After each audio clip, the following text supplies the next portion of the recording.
lot of the pain and problems that would come with a Democratic shutdown, and yet in the Oval Office yesterday, the president said that a lot of good could come from a shutdown. So square that circle. Which is it, a Democratic-caused crisis or a Republican opportunity for reform? Well, I think all the president is saying, Phil, is that he wants to make sure the American people's government functions as well as it can, despite the fact that we're in a shutdown. We're going to have to make things work. And that means that we're going to have to triage some certain things. That means certain people are going to have to get laid off. And we're going to try to make sure that the American people suffer as little as possible from this shutdown. That's what the president is saying, is that, yes, this is a bad thing. Obviously, the president is trying to reopen the government, but we're going to make things work as well as we possibly can, given the constraints that we have. And then on those policy differences for the discussion and the negotiations to come later, during the Biden administration, Democrats twice voted to expand these Affordable Care Act tax credits. But those were supposed to be temporary, and they were slated to expire at the end of the year. As you sort of crack the door open to negotiation at a later date, would the party that ran on defunding Obamacare really negotiate about potentially expanding Obamacare? Well, Phil, what we've said to the Democrats is that we're willing to have a conversation about how to ensure that Americans continue to have access to health care, and frankly, they should have access to better health care at a lower cost. We inherited a mess of a health care system from the Biden administration. It's why the president has worked so hard on the most favored nation status for prescription drugs. It's why we care so much about lowering the cost of prescriptions and why we're doing everything else. We're willing to have that conversation, but I think it's important to bracket the health care policy conversation because it's separate from the government shutdown. We think that we can open the government and then have the conversation about what best healthcare policy to fit the needs of the American people. That's all we're trying to do. That's all we're trying to accomplish. We've got to reopen the government first. Now, Caroline, I don't know how you do this, how you actually choose people, because I don't know 90% of the names in here. Is it just who's the best dressed? Okay, I really like your shirt. Go ahead.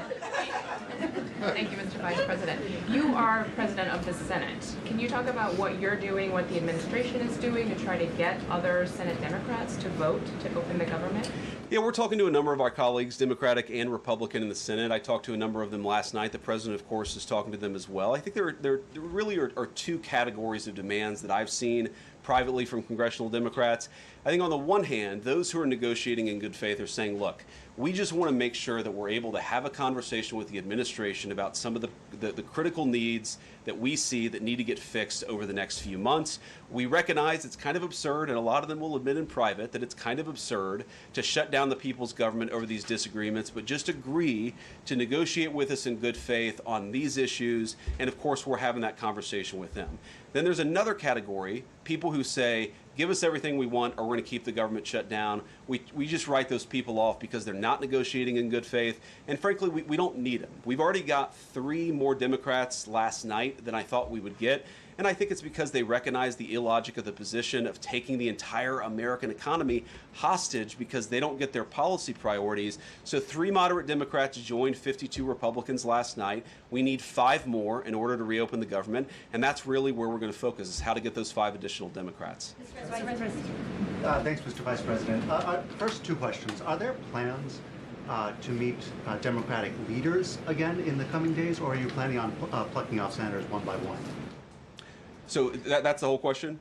No, I got a second part. Okay, go ahead and ask the second question. So the president's been posting some images of Leader Jeffries and Senator Schumer I saw. recently.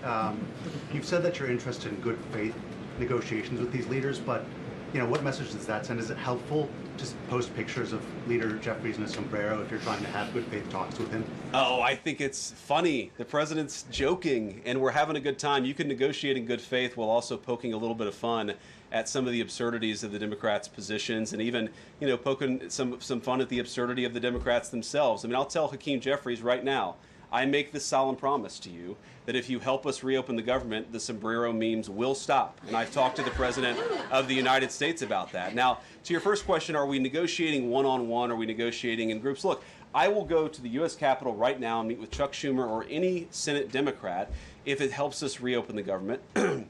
Most of the conversations, in my experience at least, have been one-off.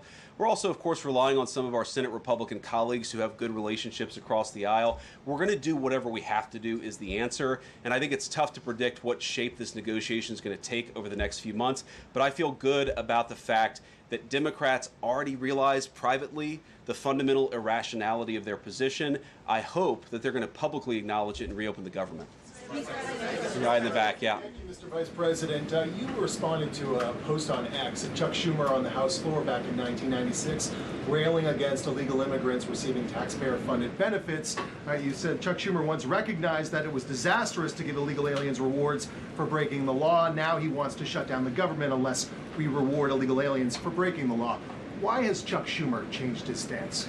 You know, that's a good question. Actually, it's a very tough question. Asking me to get in the head of Chuck Schumer is not a place I particularly want to be, but my basic read on it is that the entire Democratic Party, the political leadership, not every Democrat nationwide, but the political leadership of their party has got it into their heads that the only way to be compassionate is to be compassionate to illegal aliens rather than American citizens. If you go back to what Bill Clinton was saying, even Barack Obama in some cases, what he was saying about illegal immigration 10, 15, 20 years ago, you would put them on the MAGA right based purely on their rhetoric around illegal immigration. So I don't know why they've gone so far to the left. I think it's bad for the country. I think it's bad for them politically.